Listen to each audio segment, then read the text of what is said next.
So, Darnell, welcome to the broadcast. Just in case I forgot to tell you, your new book, your new book. What inspired you to write this book? My daughter.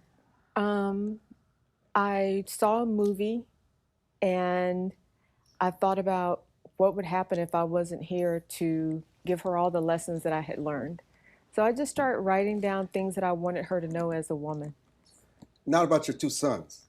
Not about my two sons. I knew they would be fine because women just move through life differently. So I just wanted her to have advice from her mom about being a woman. How long did it take you to write the book? I started writing when she was about one. I started writing down notes, what I wanted her to know. You know, I would introduce your husband. He walked off the set. I don't know where he thinks he is. I've never seen anything like Here I that. am. He walks off the set. What is going on? Are you kidding me? Well, let me introduce. Now that he's back on the set, there he is, Russ Parr. Oh my goodness, I've never seen anything like this. But anyhow, you and Russ have been married for how long? 30 years. 30 years. Yes. Was this book a part of you having your own identity? It wasn't. It was really just giving my daughter advice. And what do you want women and men to take away from your book? Just in case I forgot to tell you. I wanted them to know that you can stand in your truth, speak up for yourself.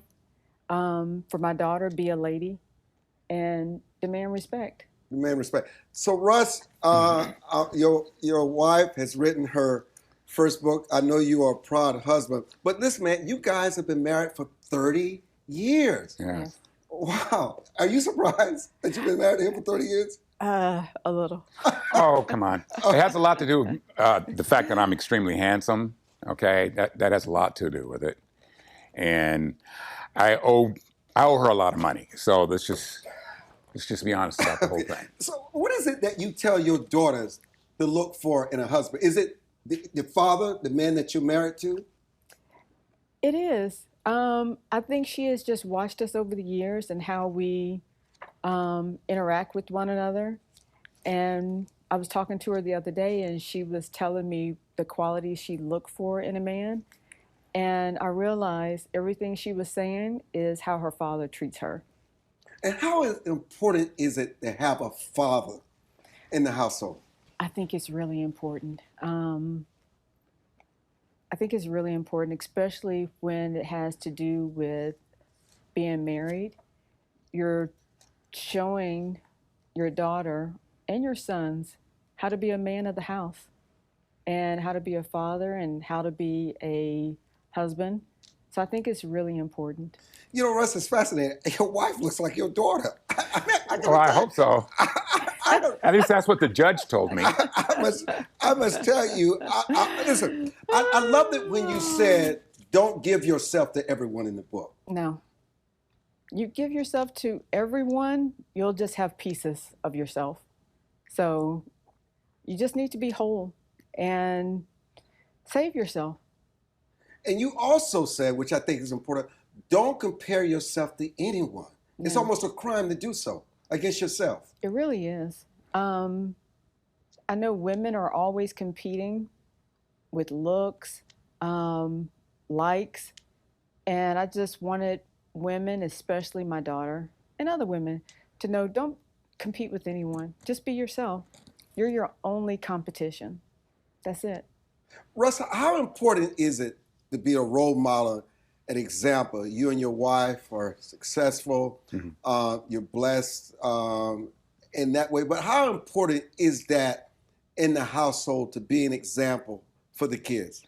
Well, I really focused a lot on my boys, and obviously my daughter was very important. I think the big thing for us is that we were kind of like a team, and we often put our kids in a position that they could negotiate if there's an issue. We always played court, and I would be the judge, and my wife, it was usually the defendant, and my son say, "Mom made me do this and that and blah blah blah," and they would get so mad because I never ruled in their favor, and my dad always said, "Well, look." He's sleeping with the judge, you know. But that was a big thing. We're just like a team. where I was weak, she was strong. She was a disciplinarian. I'm one of those kind of guys that if I raise my voice at my kid, I go in there 10 minutes later and go, I'm so sorry, don't be mad at me. But not her. And I think that's what helped us a lot, is the fact that she uh, she made it very, she felt that discipline was just so important to keep our boys and our daughter grounded, keep them busy doing activities that weren't subversive and against the societal norms. And one of the things about my wife in this book, what was interesting is that for so many years, Armstrong, she was just like writing all these little tidbits on pieces of paper and throwing them in the desk drawer or something. And I'm like, she's been doing it over 20 some odd years. I'm like, you know what? This advice and these little bits of nuggets of information and wisdom, I think you need to share it with other people and not just, our daughter. And I think she took those words to heart, and there we have it, just in case I forgot to tell you.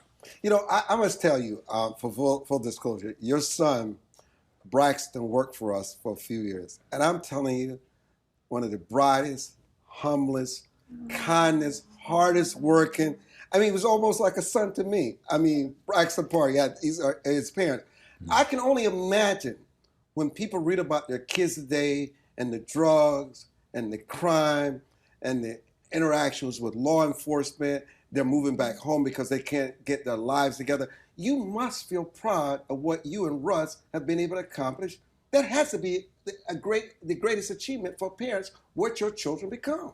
Absolutely. That's my greatest accomplishment, how my children have turned out. They've turned out pretty good, if I do say so myself. And one of your sons worked for Google.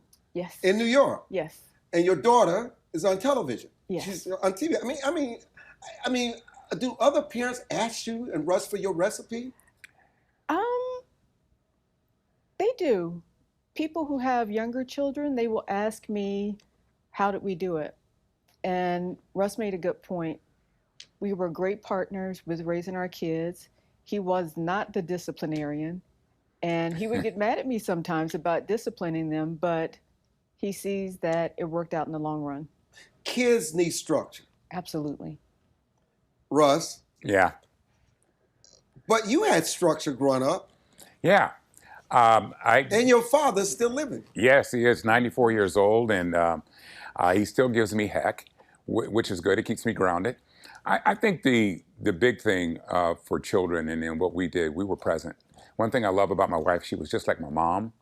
And I lost my mom when I was fairly young, and my mom was present. My wife would, if we promised our kids we were going to do something, I said, I don't feel like it, I'm exhausted, and so on and so forth. We told them we would be there. And we showed up. I mean, we had our daughters in cheer and gymnastics and the whole nine. We drive all over the East Coast to attend some of our events. And sometimes I didn't want to go, but you have to give support. And I realized that if we had not done that, I'm not sure if our kids would have turned out the way they are. And they're constantly growing. Darnell, what was that thing that Tom Hanks once said? Oprah asked him what kind of parent he was, and he said he wouldn't know until his children were adults. So wow. I always love that. And that's true, isn't it? It really is. Let me come back to the book, On the Mark, Mirror, Mirror. There are all kinds of tidbits. Tell the audience about how this book, the composition of the book, and why they can go out and buy it. It's an easy read. It's really easy to read. That's what I've been telling people. A lot of the things my mom said to me when I was growing up. Nuggets. Some of the things I told friends, family members. So it's really just a collection of advice from women. There's one of the sayings in the book that you can't put an old head on a young body. That's what I'm trying to do. What is interesting, it's obvious you have a special bond with your daughter. Mm-hmm. He has a special bond with his son, but it doesn't take away from each other. No. It strengthens the bond. Yes. I have a good bond with my boys, too. And Russ is such a strong male presence in their life and my daughter's life. and we just kind of balanced it. But yes. But before we say goodbye, in a minute and a half that we have left, what would you say the top two things are for the longevity of a marriage? Still learning. Still learning. That's interesting. No, I think you have different phases in your marriage. When we were raising our kids, that was one phase, and we dated to make sure we stayed connected. So I think that's one thing. Make sure you're always connected with your spouse, because your children leave, and then you just have your spouse in the house with you. And people always say communication. I think that's really important. Russ? Keeping the toilet seat down and clean up while you're cooking. Yes, absolutely. I cook. I love to cook. Why do I have to clean up while I'm cooking when we haven't eaten anything yet? It doesn't make sense. And she would get annoyed and irritating. So I've learned to adapt over the years. And basically, I keep the toilet seat down, and the kitchen is spick and span when I'm done cooking. And by that time, I'm not even interested in eating what I cooked. Not quite. That worked for me. Well, the good news is cleanliness is where you find God. Absolutely. So that is my philosophy. So you are right. But look, I encourage people to go out and buy the book. In case I forgot to tell you, Darnell's first book. I'm so proud of her, and she is so laid back and so cool on TV. And I know she doesn't do a lot of TV. No, I know. I can tell. Armstrong, can I tell you one thing? No, you can't, because we're out of time. I got you. We can talk about it on our show tomorrow at 8:50 a.m. on Fridays, but not today. We're out of here, everybody. Thank you, everybody. Go out and get the book. In case I forgot to tell you, have a good day. Okay.